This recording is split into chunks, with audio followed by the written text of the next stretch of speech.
আচ্ছা, আল্লাহর নাম নিয়ে শুরু করছি। প্রথমেই আমি অত্যন্ত গর্বিত।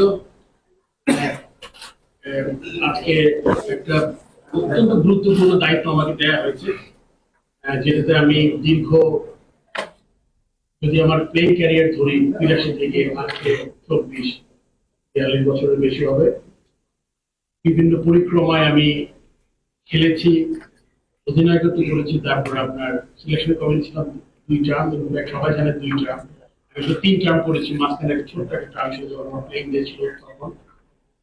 তারপরে কিন্তু এখানে এসেছি।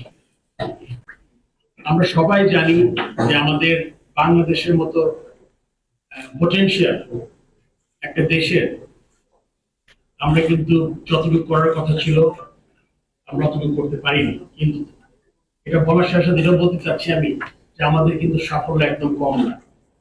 হয়তো কিছু পার্টিকুলার সেক্টরে আমরা আরো ইমপ্রুভ করার কথা ছিল, যেগুলো আমরা করতে পারিনি। এবং আমাদের দায়িত্ব হবে এই সিস্টেমটাকে রিবিল্ড করা। আপনারা জানেন অনেক সময় অনেক কাজ করা যায় না, অনেক ধরনের আউটসাইড প্রেশার থাকে।